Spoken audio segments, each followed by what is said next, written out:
آدمی کا مظہر، آدمی اللہ کا مظہر، تو نتیجہ یہ نکلا کہ عورت میں اللہ کا جمال ہے، اس کو ضرور دیکھنا چاہیے۔ وہ اللہ خالق ہے، عورت اور مرد اس کی مخلوق ہے۔ یہ ہمارے ساتھ میں فضائل صدقات مولوی ذکریہ صاحب کی چھپی ہے، کتب خانہ فیضی لاہور سے، اس کا صفحہ 558 ہے۔ یہ صفحہ 558 پر کہتے ہیں، اے اللہ جھوٹا ہوں، کچھ نہیں ہوں، تیرا ہی ذل ہے، تیرا ہی وجود ہے، میں کیا ہوں، کچھ نہیں ہوں، اور جو میں ہوں وہ تو ہے، جو میں ہوں وہ تو ہے، میں اور تو خود شرک در شرک ہے، تو میرے میں سے نکلا ہے، میں تیرے میں سے نکلا۔ تعالی اللہ عما یقول، جو تو ہے وہ میں ہوں، میں اور تو خود شرک در شرک ہیں۔ یہ کاغذ اس کاغذ کا شریک ہے، پارٹنر ہے، یہ بھی کاغذ ہے اور یہ بھی کاغذ ہے۔ وہ کہتے ہیں اللہ میں اور تو خود شرک در شرک ہے۔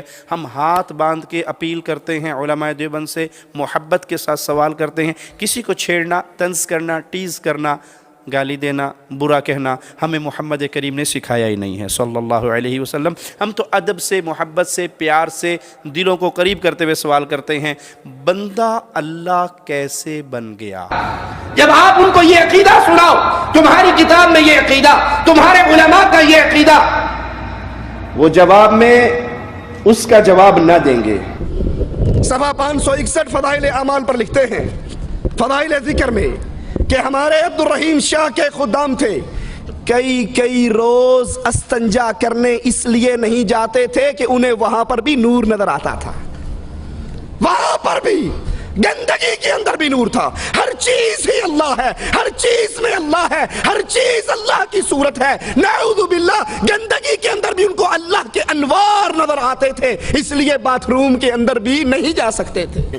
یہ شمائم امدادیہ، امداد اللہ مہاجر مکی صاحب کی کتاب ہمارے ہاتھ میں ہے، علماء دیوبند کے سب سے بڑے بزرگ ہیں۔ اس کا صفحہ نمبر 32 ہے، 32 نمبر صفحہ پر امداد اللہ مہاجر مکی صاحب بیان فرماتے ہیں وحدت الوجود کے عقیدے کو، کہ مسئلہ وحدت الوجود حق ہے، صحیح ہے، اس میں کوئی شک اور شبہ نہیں ہے۔ وحدت الوجود حق ہے، صحیح ہے، اس میں کوئی شک اور شبہ نہیں ہے۔ اشرف علی تھانوی صاحب کی ایک اور کتاب منصور حلاج کی سیرت پہ انہوں نے لکھی، جس کے صفحہ 3 پر منصور حلاج کی تعریف کرتے ہوئے فرماتے ہیں کہ اگر حکیم الامت تھانوی صاحب نے انہی تحقیقات پہ نظر ڈالی تو کہا حسین ابن منصور کی آزمائش امت مسلمہ کے عظیم محسن امام احمد بن حنبل کی آزمائش کے برابر ہے۔ یہ دونوں ایک پلے کے امام تھے، لا حول ولا قوت الا باللہ۔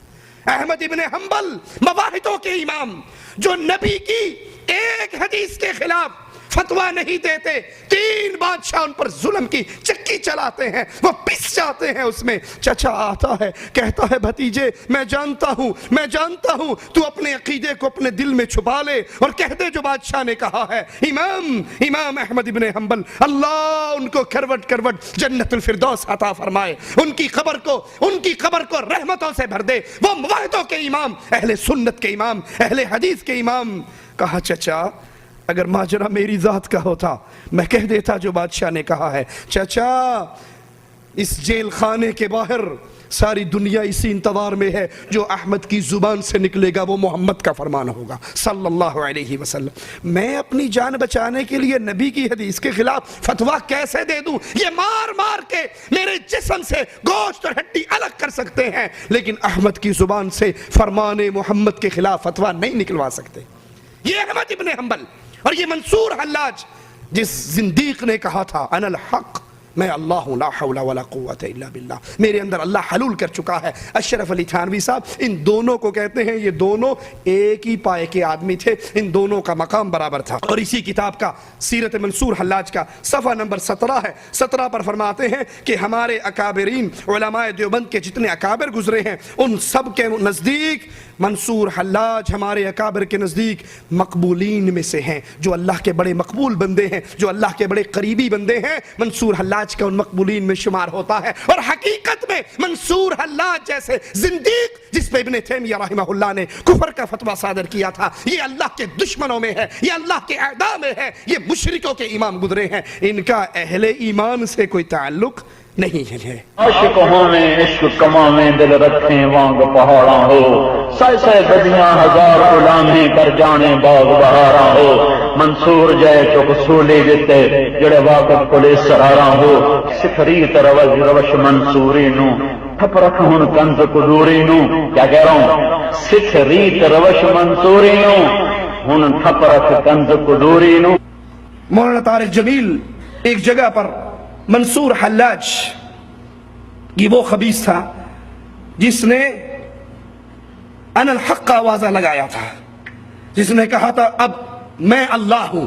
اس نے انا الحق اپنے اللہ ہونے کا دعویٰ کیا اور علماء امت نے اس کے کفر کا فتویٰ دیا اور یہ قتل ہوا.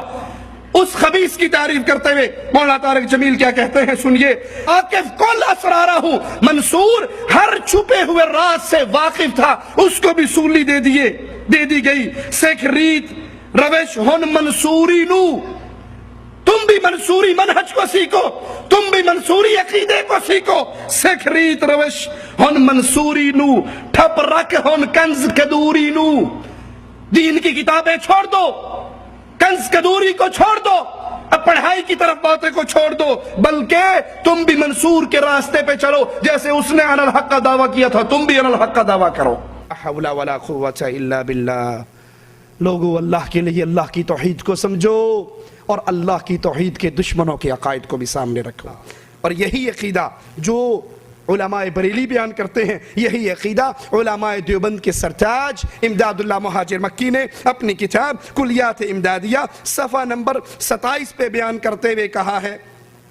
ذرا غور کیجئے. کہتے ہیں کہ انسان جب بیمار کو سامنے رکھے اور اس کو دم کرنا شروع کرے اور اس کی بیماری کو سلب کرے تو یہ بیماری انسان کے اندر آ جاتی ہے اور یہ انسان میں الہی صفات میں سے اللہ کی صفات میں سے ایک صفت ہے. اللہ کی صفات میں سے ایک صفت ہے. اور صفحہ نمبر 54 پہ بھی یہی عقیدہ بیان کرتے ہیں کہ اللہ کی صفات انسان کے اندر آ جاتی ہے. بندہ بلکہ توحید صفاتی کا پورا مراقبہ بیان کرتے ہیں کہ اگر یہ مراقبہ کیا جائے تو پھر اللہ کی صفات انسان کی صفات کے اندر، انسان کے جسم کے اندر داخل ہو جاتی ہیں. شمائم امدادیہ کے اندر امداد اللہ مہاجر مکی صاحب پیش کرتے ہیں، صفحہ نمبر اس کا 71 ہے. صفحہ نمبر 71 پہ فرماتے ہیں اللہ کے نبی چونکہ واصل بحق ہیں تو اس لیے عباد اللہ کو عباد الرسول بھی کہا جا سکتا ہے. اللہ کے نبی واصل بحق ہیں، اللہ میں واصل ہو چکے ہیں، لہذا اللہ کے بندوں کو رسول کا بندہ بھی کہا جا سکتا ہے. لا حول ولا قوة الا باللہ. حکیم الامت کی امداد المشتاق الى اشرف الاخلاق کتاب ہے، اس کا صفحہ نمبر 116 ہے. 116 کو سنیے اور پھر فیصلہ کیجئے کہ قرآن حکیم کی یہ آیات سچی ہیں یا حکیم الامت صاحب کا پیش کردہ یہ عقیدہ سچا ہے. اور جس کے دل میں ایک رائی کے دانے کے برابر ایمان ہوگا وہ کہے گا قرآن سچا ہے اور جو قرآن سے ٹکراتی ہے وہ جھوٹ ہے. امداد اللہ مہاجر مکی کا یہ پیر تھا، اس کا نام تھا نور محمد. ان کو وہ پکار رہے ہیں تم ہو اے نور محمد خاص محبوب خدا، ہند میں ہو نائب حضرت محمد مصطفیٰ، تم مددگار مدد. جب مدد کرنا تمہارے اختیار میں ہے پھر امداد اللہ کو خوف کیا، پھر حاجی امداد اللہ کو خوف کیا. عشق پر سن کے باتیں کانپتے ہیں دست و پا، آسرا دنیا میں ہے از بس تمہاری ذات کا. ہمیں آسرا کس کا ہے؟ وَمَن يَتَوَكَّلْ عَلَى اللَّهِ فَهُوَ حَسْبُهُ. اور جس کا جو اپنا آسرا اللہ کو بنا لے اللہ کہتا ہے پھر اس کو میں کافی ہوں. لیکن یہ کیا کہہ رہے ہیں مولوی صاحب کہ نہیں، آسرا دنیا میں ہے از بس تمہاری ذات کا، تم سوا اوروں سے ہرگز نہیں ہے التجا. اور قرآن کیا کہتا ہے؟ وَقَالَ رَبُّكُمْ اُدْعُونِي أَسْتَجِبْ لَكُمْ.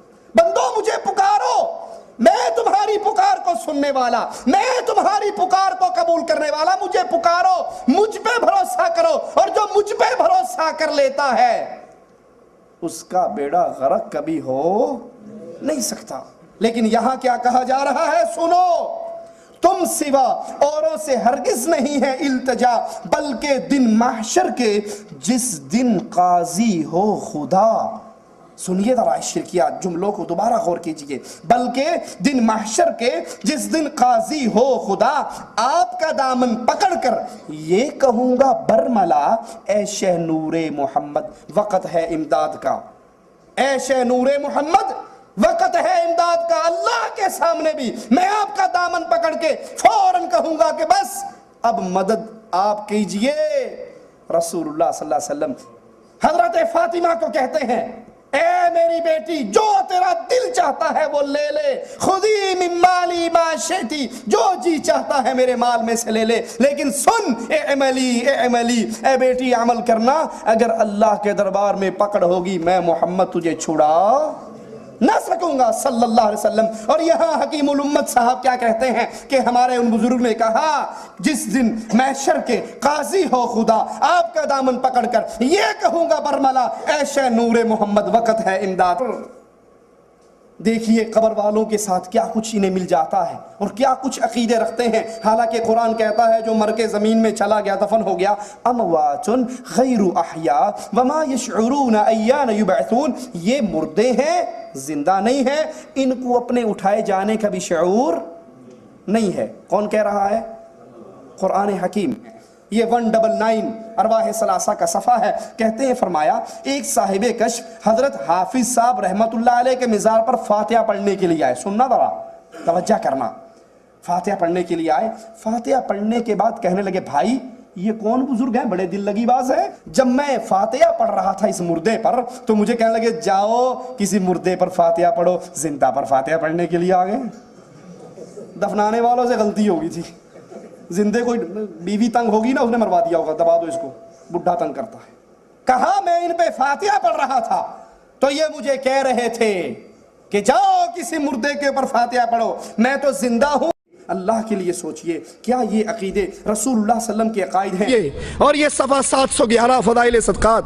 کہتے ہیں مولوی زکریا صاحب، عرب کی جماعت ایک سخی کی قبر پہ گئی، اونٹ پہ سوار ہو کر گئے. وہ قبر والا اونٹ والے کے خواب میں آیا اور کہنے لگا تم آئے ہو خالی پیٹ واپس چلے جاؤ، مجھے اچھا نہیں لگتا، یہ اونٹ مجھے بیچ دو، اس کے بدلے میں اصیل اونٹ گھر کھڑا ہے وہ لے لو. خواب میں سودا طے ہوا. لفظ ہے مولوی زکریا صاحب کے، قبر والا اٹھا، قبر سے نکلا، اونٹ کو ذبح کیا. قبر والا اٹھ کے باہر آ کے اونٹ ذبح کر کے پھر قبر میں چلا گیا. آگے پولیس کی چیک پوسٹ لگی ہوئی تھی، بیگم کو مل کر کیوں نہیں آیا؟ یتیموں کے سر پہ ہاتھ رکھ کر کیوں نہیں آیا؟ یہ ہمارے ہاتھ میں فضائل صدقات ہے. صفحہ اس کا 660 ہے. کہتے ہیں شیخ ابو یعقوب نے کہا میرے پاس مرید آیا، کہنے لگا میں کل کو ظہر کے وقت مر جاؤں گا. میں نے کہا کوئی بات نہیں، آنا مر جانا. وہ آیا، 2 رکعتیں پڑھی، لیٹ کے مر گیا. میں نے اس کو غسل دیا، میں نے اس کو کفن دیا. یاد کرنا الفاظ کو، میں نے غسل دیا، کپڑے پھاڑے، استنجا کروایا، طہارت کروائی، غسل دیا، لباس میں لپیٹا، کفن میں لپیٹا، کندھوں پہ اٹھایا، یہ چپ کر کے پیا رہا. لیکن جب قبر میں رکھا اس نے آنکھیں کھول دی. میں نے کہا سردار مرنے کے بعد بھی زندگی ہے؟ کہا بھلے آدمی میں تو زندہ ہوں، اللہ کا ہر عاشق زندہ رہتا ہے. ہم تو ایک مکان سے دوسرے میں انتقال کرتے ہیں، ہم مرا نہیں کرتے، ہمیں موت نہیں آیا کرتی. ایک اور بزرگ کہتے ہیں ایک مرید آیا، میں نے جب غسل دیا اس نے انگوٹھا پکڑ لیا. اس نے نہلانا شروع کیا، اس نے انگوٹھا پکڑ لیا، گدگدی کر دی ہوگی یا چوٹی کاٹ لی ہوگی. میں نے کہا بابا میرا انگوٹھا چھوڑ دو، مجھے پتا نہیں، مجھے پتا ہے تم مرے نہیں، ڈرامہ کر رہے ہو، تم مرے. محمد سعید شیخ پوری رحمت اللہ علیہ کہتے تھے اللہ ان کی قبر کو جنت کا باغ بنائے. اگر یہ تمہارے مردے مرتے نہیں ہیں، ان کے جنازے میں اللہم اغفر لے حینا واہ حینا، مرا تو ہے نہیں، مرے ہوئے کہو گے تو وہابی ہو جاؤ گے، وہابی حینا کہا کرو. کہا اس نے میرا انگوٹھا چھوڑ دیا. ابن جلا کہتے ہیں ایک بزرگ آئے، میں نے ان کو پھٹے پہ رکھا نہلانے کے لیے، کہکا مار کے ہنسنے لگ گئے. ایک انگوٹھا پکڑ رہا ہے، ایک آنکھیں کھول رہا ہے اور ایک ہنس رہا ہے. یہ 671 پہ. ایک اور کا واقعہ سنیے. ابو سعید کہتے ہیں ایک مرتبہ مکہ میں تھا، بحرم سے نکلا، دروازے سے باہر ایک نہایت خوبصورت آدمی کو مرے ہوئے پڑا ہوا دیکھا۔ میں نے جب غور سے دیکھنا شروع کیا تو میری طرف دیکھ کر ہنسنے لگ گیا، کہنے لگا ابو سعید تمہیں پتہ نہیں محبت کرنے والے دوست مرا نہیں کرتے، صرف ایک جگہ سے دوسری جگہ پہ منتقل ہوا کرتے ہیں۔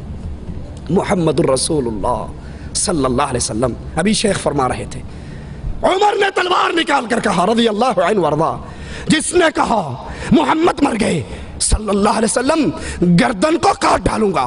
میرے نبی اٹھ کر کیوں نہیں آگے؟ کہا عمر پریشان کیوں ہوتا ہے، میں صرف اتوں پردہ کیتا ہے، اصل میں جاگ رہا ہوں، زندہ ہوں، سب کچھ دیکھ رہا ہوں۔ اگر تمہارے بزرگ انگوٹھے پکڑ سکتے ہیں، فاطمہ نے 6 مہینے رسول کی زندگی کے بعد زندگی پائی، کسی نے فاطمہ کو مسکراتے نہ دیکھا۔ فاطمہ کو قریب کر کے کہا تھا آقا نے، فاطمہ کان میں کچھ کہا تو رونے لگ گئی۔ عائشہ نے پوچھا روئی کیوں تھی؟ کہا بابا نے کہا تھا فاطمہ اب میں تجھ سے دور جا رہا ہوں، اب میری موت کا وقت قریب آ رہا ہے، میں جا رہا ہوں۔ دوبارہ کہا جنت میں سب سے پہلی میری ملاقات تجھ سے ہونی ہے۔ نبی تو کہے میں مر رہا ہوں، قرآن تو کہے وما محمد الا رسول قد خلت من قبلہ الرسل افإن مات، قرآن تو کہے انک میت، لیکن تبلیغی کہتے ہیں ہمارے نہیں مرتے، صرف مرتے ہی نہیں بلکہ یہ صفحہ 669 ہے، فضائل صدقات ہے۔ ابو علی نے کہا ایک فقیر میرے پاس عید کے دن آیا، خستہ حال، پرانے کپڑے، کہنے لگا کوئی پاک صاف جگہ ہے جہاں میں لیٹ کے مر جاؤں؟ کہا آ جاؤ لیٹ جاؤ مر جاؤ، بڑی کھلی جگہ ہے۔ وہ آیا، لیٹ گیا، مر گیا، اور جب وہ مرنے لگا اینڈ ہو گیا، ہوا نکل گئی، میں نے غسل دیا، کہنے لگا بے وقوف مجھے مردہ نہ سمجھنا، میں زندہ ہوں، قیامت کے دن پوری وجاہت کے ساتھ تیری مدد کروں گا۔ رسول اللہ نے تو کہا تھا فاطمہ سے خذی من مالی ما شئتی، جو جی چاہتا ہے میرے مال میں سے لے لے، عمل کر لینا، عرش والے نے پکڑ لیا تو محمد کی بیٹی میں چھڑا نہ سکوں گا صلی اللہ علیہ وسلم۔ قرآن سے سنیے الم یروا کم اہلکنا قبلہم من القرون انہم الیہم لا یرجعون، ان سے پہلے ہم نے کتنے ہی لوگوں کو مارا ہے، کتنی ہی بستیاں ہلاک ہوئی ہیں۔ سنو مالک کا فیصلہ، انہم الیہم لا یرجعون، رب کا فیصلہ ہے جو مر کے اگلے جہان چلا جائے وہ واپس نہیں آیا کرتا۔ ہمارے ہاتھ میں بہشتی زیور ہے، اس کا 8واں حصہ، 8ویں حصے کا صفحہ نمبر 41 ذرا سنیے۔ کہتے ہیں کہ ایک بزرگ بیان کرتے ہیں ہمارے پیر کی مریدنی تھی، اس کا بیٹا سکول میں پڑھنے گیا، استاد نے کسی کام بھیجا، وہ پانی میں گرا اور ڈوب کر مر گیا۔ استاد کو خبر ہوئی، اس نے حضرت سیری کے پاس خبر دی، سیری سکتی اٹھے اس مریدنی کے گھر چلے گئے اور اس کو صبر کی نصیحت کرنے لگے اور یہ صبر کا مضمون بیان کیا۔ وہ بی بی مرید پیر تو پیر، یہ پیرنی بھی بڑی سرکار شے ہے، وہ بی بی کہنے لگی بابا یہ صبر کی باتیں مجھے کیوں سنا رہے ہو؟ کہا تیرا بیٹا صبح ڈوب گیا تھا ایک جگہ پہ اور مر گیا ہے، اس کی تجھے تلقین کرنے آیا ہوں کہ صبر کر، اللہ سے اجر پا۔ کہنے لگی میرا بیٹا؟ کہا ہاں تیرا بیٹا۔ کہا میرا بیٹا کبھی نہیں ڈوبا، یہ کہہ کر کہا چلو اس جگہ پر جہاں میرا بیٹا ڈوبا تھا۔ وہ صبح کا ڈوبا ہوا، شام ہو گئی اور یہ اس کو پکڑ کے لے آئی۔ وہاں پر پہنچ کے اس لڑکے کا نام زار تھا، دریا کے کنارے پہ کھڑے ہوئے کہا زار، اس نے امام غائب کی طرح سر نکال کر کہا جی اماں جان، کہا چل چلیے کر لوں۔ اشرف علی تھانوی بہشتی زیور 8واں حصہ صفحہ نمبر 41۔ صبح کا ڈوبا ہوا، رات ہو گئی، اس نے کہا زار، اس نے سر باہر نکالا جی اماں جان، کہا کر چلیے۔ اشرف علی تھانوی اشرف السمانے میں لکھتے ہیں نانا جان کے بارے میں، نانا جان حج پہ جا رہے تھے، ڈاکوؤں نے حملہ کیا، مر گئے، قتل ہو گئے، ختم ہو گئے۔ رات ہوئی تو نانا جان مٹھائی کا ڈبہ لے کے نانی اماں کو سلام کرنے پہنچ گئے، کہنے لگے کسی کو نہ بتانا، ہر جمعرات کو آؤں گا، مٹھائی لاؤں گا۔ کہا اچھا ٹھیک ہے۔ تھانوی صاحب کے نانا نہیں بتاتی۔ صبح خیال آیا جب لوگ بچے مٹھائی کھائیں گے تو پڑوسی تو کہیں گے بابا مرد گھر میں ہے نہیں، مٹھائیاں کہاں سے آتی ہیں، الزام لگیں گے۔ کہا بھائی نہیں، پریشان نہیں ہو، رات تھانوی کا نانا آیا تھا۔ تھانوی صاحب کہتے ہیں اس کے بعد نانا جان پھر ساری عمر ہمارے گھر میں دوبارہ نہیں آئے۔ یہ تھانوی کا نانا آیا تھا، قرآن کہتا ہے جو مر گئے وہ حرام علی قریۃ اہلکناھا انہم لا یرجعون، جو مر گئے وہ واپس نہیں آیا کرتے. پوچھو یہ آنے والا کون ہے؟ جو مر کے اللہ کے دربار میں چلا گیا وہ واپس نہیں آتے. لیکن فضائل اعمال کہتی ہے آتے ہیں، انگوٹھے پکڑتے ہیں، مدد کرتے ہیں، روٹی کھلاتے ہیں اور یہ سارا کچھ کرتے ہیں، سنتے بھی ہیں. جبکہ قرآن کہتا ہے انک لا تسمع الموتى، اے نبی آپ ان مردوں کو سنا نہیں سکتے، آپ ان کو اپنی آوازیں سنا نہیں سکتے.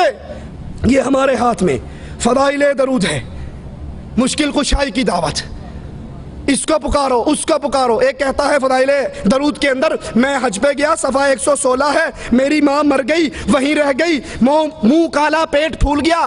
میں نے کہا یہ کیا مصیبت آ گئی؟ اچانک مدینے سے دیکھا ایک ابر آیا، نیچے اترا، اس میں سے بندہ ظاہر ہوا، ماں کے منہ پہ پیٹ پہ جسم پہ ہاتھ پھیرا، وہ پھیرتے ہی فوراً ہی ماں بالکل ٹھیک ٹھاک ہوگی. میں نے کہا تو کون ہے؟ کہا تو نے نہیں پہچانا؟ کہا نہیں میں نے تو نہیں پہچانا. کہا میں محمد الرسول اللہ ہوں. اللہ کے نبی علی اور عائشہ کی صلح کے لیے کیوں نہ آئے؟ اللہ کے نبی عمر کو شہید ہوتے ہوئے بچانے کے لیے کیوں نہ آئے؟ اللہ کے نبی عثمان جب گرفتار تھے، پیاسے تھے، اس پیاسے کی پیاس بجھانے کے لیے کیوں نہ آئے؟ اللہ کے نبی حسنین کریمین کو کوفیوں کے شر سے بچانے کے لیے کیوں نہ آئے؟ تیری ماں مر گئی تو اللہ کے نبی صلی اللہ علیہ وسلم نے فوراً آ کر اس کے منہ پر، اللہ کے نبی پہ اتنی بڑی تہمت. عائشہ فرماتی ہیں عورت بیعت کرنے کے لیے آئی، پردے کے پیچھے سے ہاتھ آگے کیا، آقا کی نظر انگلی کی پوریوں پہ پڑی. کہا عائشہ اس سے کہا ہاتھ پیچھے کرے، محمد نام محرم عورتوں کی انگلیوں کو دیکھنا بھی برداشت نہیں کرتا.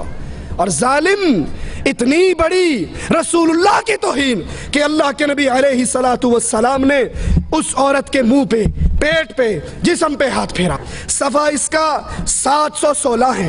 کہتے ہیں ہمارے ایک آدمی تھے مصر میں، ایک صاحب خیر، کوئی دلیل نہیں، ایک بندہ آواز پہ یہاں دیے، مصر میں ایک صاحب خیر ضرورت مند فقیروں کو چندہ اکٹھا کر کے دیتے تھے.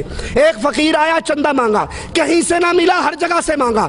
آخر میں ایک سخی کی قبر پہ جا کر بیٹھ کر سارا حال سنا دیا کہ یہ غریب ہے، اس کو کچھ نہیں مل رہا، اور آ کر اپنے پاس سے 1 دینار توڑا، آدھا اس کو دیا، آدھا جیب میں رکھا. رات کو یہ قبر والا خواب میں آیا، کہنے لگا اس وقت مجھے بولنے کی اجازت نہیں تھی، میں نے باتیں تیری ساری سن لی تھی، بولنے کی اجازت نہیں تھی. جبکہ قرآن کہتا ہے انک لا تسمع الموتى، اے نبی آپ ان مردوں کو سنا نہیں سکتے، آپ ان کو اپنی آوازیں سنا نہیں سکتے. مولانا رشید احمد صاحب گنگوہی یہ دعویٰ نبوت کا کس طرح سے کر رہے ہیں. یہ دیکھو مولانا رشید احمد صاحب گنگوہی کہہ رہے ہیں، کیا کہہ رہے ہیں؟ سن لو، حق وہی ہے جو رشید احمد کی زبان سے نکلتا ہے، اور بقسم کہتا ہوں، یعنی قسم کھا کر کہتا ہوں کہ میں کچھ نہیں ہوں مگر اس زمانے میں ہدایت اور نجات موقوف ہے میری اتباع پر. نستغفر اللہ. آج تک امت دلیل، حوالہ تذکرۃ الرشید جلد 2 صفحہ نمبر 17.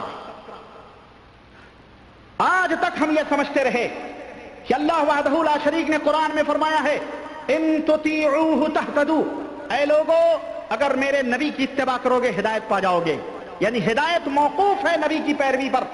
ہم نے یہ آج تک قرآن میں پڑھا قل ان کنتم تحبون اللہ فاتبعونی یحببکم اللہ، میرے نبی کی اتباع کرو اللہ کے محبوب بندے بن جاؤ گے. ویغفر لکم ذنوبکم، اللہ تمہارے گناہوں کو بھی معاف فرما دے گا، تمہیں جنت الفردوس میں جگہ دے دے گا. آج تک ہم پڑھتے آ رہے ہیں. اور ذرا ان تبلیغی جماعت کے لوگوں کا عقیدہ ملاحظہ فرمائیں، ان کے اماموں کا، کہ ہدایت اور نجات موقوف ہے کس کے اوپر؟ مولانا رشید احمد صاحب گنگوہی کی اتباع پر. میں پوچھنا چاہتا ہوں کہ نبوت کی نشانی اللہ نے بتلائی ہے کہ ہدایت اور نجات موقوف اور رسول کی اتباع پر. کیا یہ رسالت کے اوپر ڈاکہ ڈالنا نہیں ہے؟ کیا یہ رسالت کے منصب کی طرف پیش قدمی نہیں ہے؟ اگر مرزا غلام احمد قادیانی نبی کریم کو آخری نبی مانتے ہوئے بھی نبوت کا دعویٰ کرے اور کہے میں نبی نہیں ہوں بلکہ میں ایک بروز ہوں، یعنی نبوت ظاہری نبی ہوں، میں ظاہر ہوا ہوں عیسیٰ مسیح کی شکل میں، وہ بھی نبوت کا دعویٰ مکمل طور پہ نہیں کر رہا ہے، تو پورا دارالفتہ سے بمبارڈ ہو رہا ہے کفر کا. اور رشید احمد صاحب گنگوہی کے اوپر کہاں سے بمبارڈ کرو گے؟ ہم تو نہیں کرتے. ہم نہیں کرتے, فیصلہ عوام پہ چھوڑتے ہیں. اور یہی عقیدہ ارواح ثلاثہ کے اندر موجود ہے کہ ہمارے رشید احمد گنگوہی صاحب, رشید احمد گنگوہی ارواح ثلاثہ صفحہ 276 ہے. رشید احمد گنگوہی اللہ تعالیٰ نے مجھ سے وعدہ فرمایا ہے میری زبان سے غلط نہیں نکلوائے گا. یہ شان کس کی ہے؟ محمد رسول اللہ صلی اللہ علیہ وسلم کی. اور اس شان پر علماء بریلی اپنے علماء کو فائز کر رہے اور علماء دیوبند اپنے علماء کو فائز کر رہے. تصوف کے بارے میں تذکرۃ الرشید صفحہ 2 جلد 2 میں فرماتے ہیں تصوف اصل ایمان ہے, کوئی زائد شے نہیں. یہی ایمان جس کا ہر مسلمان مدعی ہے. اصل سلوک ہے بشرطی کہ اس کی اصلیت اور حلاوت دل کو نصیب ہو جائے. یہی شریعت جو رسول مقبول صلی اللہ علیہ وسلم نے تمام عالم کو سکھائی اصل درویشی اور طریقت ہے. اب تصوف اصل ایمان ہے. ایمان تو ملتا ہے قرآن سے اور حدیث سے, لیکن تصوف کے تمام عقیدے, تصوف کا سارا نظریہ نہ قرآن میں ہے نہ رسول اللہ صلی اللہ علیہ وسلم کے فرمان میں. یہ تو اصل کفر ہے. یہی وہ عقیدہ ہے جس کے بانی مبانی ابن عربی کہا کرتے تھے العبد رب والرب عبد. نعوذ باللہ ثم نعوذ باللہ. بندہ اللہ ہے, اللہ بندہ ہے. مجھے نہیں پتا شریعت کس کے لیے آئی ہے. ان قلت عبد فذاک رب, اگر کہوں نماز روزہ حج زکات بندے کے لیے آئی, بندہ تو اللہ ہے. اگر کہوں اللہ کے لیے آئی تو اللہ کو کیا حاجت ہے. میں بتانا چاہتا ہوں یہ کہ تبلیغی جماعت در حقیقت کس چیز کی دعوت دیتی ہے وہ میں آپ کے سامنے رکھنا چاہ رہا ہوں. سنو, مولانا منظور صاحب نعمانی اپنی کتاب ملفوظات الیاس صفحہ 58 یعنی 58 میں لکھتے ہیں کہ حضرت مولانا تھانوی نے بہت بڑا لکھتے ہیں کہ الیاس صاحب نے فرمایا, جو جماعت تبلیغ کے بانی ہیں یعنی مولانا اشرف علی صاحب تھانوی نے بہت بڑا کام کیا ہے. بس میرا دل چاہتا ہے کہ تعلیم تو ان کی ہو. کن کی بولو؟ ہاں, تھانوی صاحب کی. تعلیم تو مولانا اشرف علی صاحب تھانوی کی ہو اور طریقہ تبلیغ میرا ہو کہ اس طرح ان کی تعلیم عام ہو جائے گی. ہاں, پتہ چلا کہ اس کھول میں اس دعوے میں جو کتاب و سنت کا دعویٰ ہے یہ کتاب و سنت کی تبلیغ نہیں, یہ پیغمبر اسلام جناب محمد رسول اللہ صلی اللہ علیہ وسلم کی تعلیم نہیں, یہ صحابہ کرام کی تعلیم نہیں, بلکہ حضرت مولانا محمد الیاس صاحب جو اس تبلیغی جماعت کے بانی ہیں ان کا مقصد مولانا تھانوی صاحب کی تعلیمات کو عام کرنا ہے. مولانا منظور احمد صاحب نعمانی اپنی کتاب ملفوظات الیاس صفحہ 69 یہ بات لکھتے ہیں کہ مولانا الیاس صاحب نے فرمایا کہ حضرت تھانوی رحمت اللہ علیہ سے یعنی مولانا اشرف علی صاحب تھانوی ان سے تعلق بڑھانے, حضرت کی برکات سے استفادہ کرنے اور ساتھ ہی ترقی درجات کی کوشش میں حصہ لینے اور حضرت کی روح کی مسرتوں کو بڑھانے, حضرت کے روح کی مسرتوں کو بڑھانے کا سب سے اعلیٰ اور مستحکم ذریعہ یہ ہے کہ حضرت کی تعلیمات حقہ اور ہدایات پر استقامت کی جائے. اشرف علی صاحب تھانوی کی تعلیمات حقہ پر استقامت کی جائے اور ان کو زیادہ سے سنو اور ان کو زیادہ سے زیادہ پھیلانے کی کوشش کی جائے. یہ گھر کے راز ہیں. اب بھانڈا پھوٹا, اب راز کھلا کہ یہ سب ٹیمیں اور ٹولیاں جو گشت کرتی نظر آ رہی ہیں اور چاروں طرف پھیلائی جا رہی ہیں, یہ صرف اور صرف حضرت تھانوی, حضرت مولانا اشرف علی صاحب تھانوی کی روح کو ایصال ثواب کے لیے پھیلائی جا رہی ہیں. یہ علماء بریلی کا عقیدہ ہے اور یہی علماء دیوبند کا عقیدہ ہے. یہ ارواح ثلاثہ صفحہ اس کا 163 ہے. صفحہ 163 پر اپنے ایک مرید کا, پیر کے مرید کا قصہ, پیر صاحب تو خیر پیر صاحب ہوتے ہیں نا, یہ ان کے مرید کا قصہ ہے. خان صاحب نے فرمایا, مولانا نانوتوی فرماتے تھے, قاسم نانوتوی کہ شاہ عبد الرحیم ولایتی کے ایک مرید تھے جن کا نام عبداللہ خان تھا, قوم کے راجپوت تھے, حضرت کے خاص مرید تھے. ان کی حالت یہ تھی, کسی کے گھر میں حمل ہوتا, تعویذ لینے آتا تو وہ فرما دیا کرتے تھے تیرے گھر میں لڑکی ہوگی یا لڑکا, اور جو آپ بتلاتے تھے وہی ہوتا تھا. تو کسی نے پوچھا, حضرت جو کہتے ہو وہی ہوتا ہے, آخر وجہ کیا ہے؟ کہا بھائی میں کیا کروں, بچہ اپنی پوری صورت کے ساتھ میرے سامنے واضح ہو جاتا ہے, الٹرا ساؤنڈ. فری میں ہی اب تو 200-300 ریال لگتے ہیں، اور یہ حضرت بوڑھا بچہ نکل کے ان کے سامنے آتا، میں کیا ہوں، میں دیکھ کے بتا دیتا یہ لڑکی ہے اور یہ لڑکا ہے، لا حول ولا قوت الا باللہ۔ اور قرآن کیا کہتا ہے، ما فی الارحام، ماں کے رحم میں کیا ہے، لڑکا ہوگا یا لڑکی، اس کا علم اللہ کے علاوہ کسی کو نہیں ہے۔ لیکن علماء بریلی کا بھی یہی عقیدہ ہے اور علماء دیوبند کا بھی یہی عقیدہ ہے۔ یہ ہمارے ہاتھ کے اندر رسالہ الامداد اشرف علی تھانوی صاحب کا، اس کا صفحہ نمبر 34 ہے، جہاں پر ایک مرید خواب دیکھتا ہے اور خواب میں کلمہ پڑھتا ہے لا الہ الا اللہ اشرف علی رسول اللہ، پھر ان کی آنکھ کھل جاتی ہے، ہڑبڑا کے بیٹھ جاتا ہے، پریشان ہوتا ہے، میں نے کیا کلمہ پڑھا، غلطی یاد آتی ہے، زور زور سے روتا ہے، پھر اپنی غلطی کی اصلاح کرنے کے لیے اب نبی کریم صلی اللہ علیہ وسلم پر درود پڑھنے کی کوشش کرتا ہے، لیکن کہتا ہے کہ میں اب جاگ چکا ہوں، نیند ختم ہو چکی ہے، بیداری کی حالت میں ہوں، لیکن پھر بھی زبان میری کہتی ہے اللہم صلی علی سیدنا و نبینا و مولانا اشرف علی، لا حول ولا قوت الا باللہ۔ یہی عقیدہ علماء بریلی کا، اپنے پیروں کو اتنا عظیم مقام دیا کہ ان کو نبی کی رسالت میں شامل کر دیا، اور یہی عقیدہ علماء دیوبند کا۔ یہ سوال، یہ سائل سوال لکھ کر اشرف علی تھانوی صاحب کو بھیجتا ہے، اور تھانوی صاحب اس کے سوال کے جواب میں کہتے ہیں اس واقعے میں تسلی تھی کہ جس کی طرف تم رجوع کرتے ہو وہ بعونہ تعالی متبع سنت ہے، تم میرے پیچھے اور میں نبی کے پیچھے ٹینشن لینے کی کوئی ضرورت نہیں ہے، کوئی پریشانی والی بات نہیں۔